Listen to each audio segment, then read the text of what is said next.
Good evening बच्चों।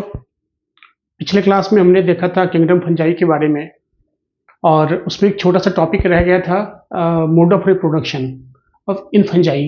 तो आज हम लोग इस टॉपिक को कवर करते हैं। मोड ऑफ रिप्रोडक्शन फंजाई में तीन तरह का होता है: asexual mode of reproduction, sexual mode of reproduction और वेजिटेटिव।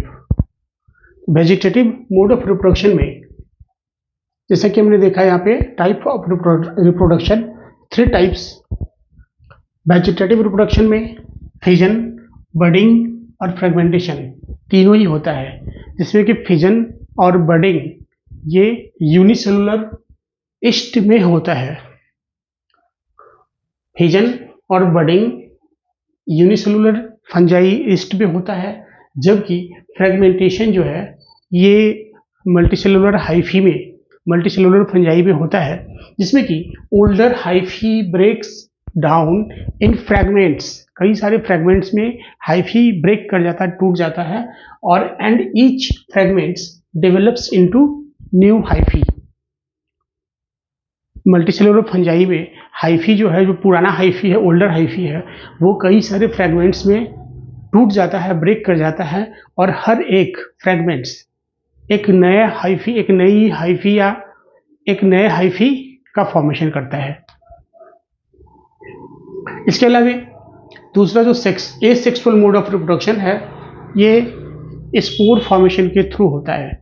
इसमें स्पोर्स बनता है, और ये इसमें स्पोर्स जो है बनता है कैसे?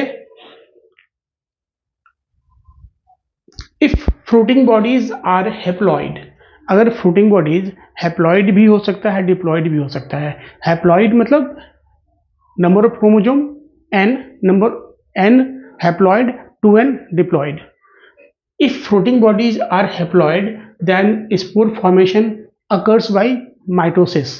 अगर फ्रूटिंग बॉडीज हैप्लॉइड है तब जो स्पोर फॉर्मेशन होता है फ्रूटिंग बॉडीज पे, वो माइटोसिस के थ्रू होता है। माइटोसिस जो कि हम जानते हैं कि इक्वेशनल डिवीजन होता है। इसके अलावा if mycelium is diploid then fruiting bodies are also diploid and formation of spores are haploid and it occurs by meiosis. अगर माइसीलियम डिप्लॉयड है, फ्रूटिंग बॉडीज डिप्लॉयड है, देन स्पोर फॉर्मेशन जो है वो मियोसिस के थ्रू होगा और spores haploid होगा। Asexual reproduction occurs by spores that is called conidia और स्पॉन्जियोस्पोर और zoospores.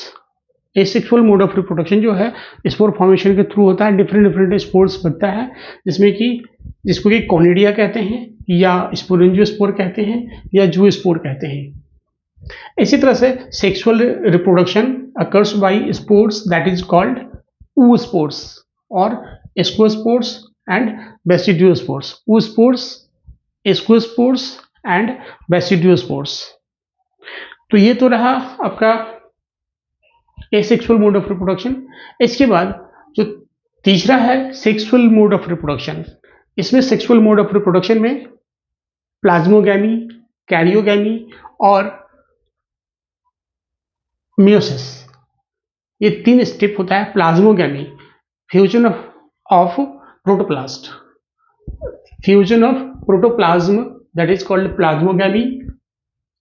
Fusion of two motile और two non motile gametes are called plasmogamy. इसके बाद कैरियोगैमी आता है। कैरियोगैमी में fusion of two nuclei is called karyogamy. पहले प्लाज्मोगैमी होगा, प्रोटोप्लाज्म का फ्यूजन होगा, उसके बाद न्यूक्लियस का फ्यूजन होगा, उसको कैरियोगैमी कहेंगे। फिर meiosis in zygote to form haploid spores. जब जाइगोट बन जाएगा तो वो डिप्लॉयड होगा, और फिर उसमें जो डिवीजन होगा, सेल डिवीजन, वो मियोसिस होगा, मियोटिक सेल डिवीजन होगा, जिसमें कि हैप्लॉइड स्पोर्स का फॉर्मेशन होगा। In Phycomycetes dikaryon stage is not visible since karyogamy becomes just after plasmogamy. Plasmogamy और कैरियोगैमी के बीच कुछ ड्यूरेशन रहता है, लेकिन फाइकोमाइसीटीज के केस में डाइकैरियन विजिबल नहीं है, क्योंकि जब ये डाइकैरियन कैसे बनता है, जब प्लाज्मोगैमी फ्यूजन ऑफ प्रोटोप्लाज्म हो जाता है तो एक ही प्रोटोप्लाज्म के अंदर दो न्यूक्लियस यानी डाइकैरियन स्टेज होता है, और फाइकोमाइसीटीज में just after plasmogamy karyogamy occurs just after plasmogamy, तो इसमें डाइकैरियन स्टेज विजिबल नहीं होता है। बाकी और दूसरे स्पीसीज में डाइकैरियन स्टेज विजिबल होता है, क्योंकि प्लाज्मोगैमी और कैरियोगैमी के बीच कुछ ड्यूरेशन रहता है। इसके बाद हम लोग क्लासिफिकेशन ऑफ फंजाई देखते हैं। क्लासिफिकेशन ऑफ फंजाई कैसे करते हैं? On the basis of reproduction, on the basis of morphology of mycelium, on the basis of morphology of mycelium, mode of spore formation and mode of reproduction या fruiting bodies के आधार पे हम लोग classification of fungi करते हैं। Fungi को different class में classify करते हैं, जिसमें कि sexual mode of reproduction present है या फिर एब्सेंट है। अगर sexual mode of reproduction present है तो एज फॉर एग्जांपल ड्यूट्रोमाइसीटीज, एब्सेंट है तो उसको फिर फर्दर लोअर फंजाई और हायर फंजाई में क्लासिफाई करते हैं। लोअर फंजाई एसेप्टेट हाइफी होता है, इसका एग्जांपल फाइकोमाइसीटीज है, जबकि हायर फंजाई में सेप्टेट हाइफी होता है, जो हम लोगों ने पढ़ा है सेप्टेट और एसेप्टेट हाइफी के बारे में। तो हायर फंजाई में सेप्टेट हाइफी होता है, इसको भी फर्दर दो ग्रुप में डिवाइड करते हैं, दो क्लास में, एस्कोमाइसीटीज जिसको कि सैक फंजाई भी कहते हैं, और बेसिडियोमाइसीटीज जिसको कि क्लव फंजाई भी कहते हैं। तो ये तो रही फंजाई के मोड ऑफ रिप्रोडक्शन और क्लासिफिकेशन ऑफ फंजाई के बारे में। इसके बाद इसके डिफरेंट क्लास के बारे में हम लोग इन डिटेल पढ़ेंगे नेक्स्ट वीडियो में। तब तक के लिए पढ़ाई करते रहें और हमारे साथ हमारी इस वीडियो में बने रहें। Okay, bye.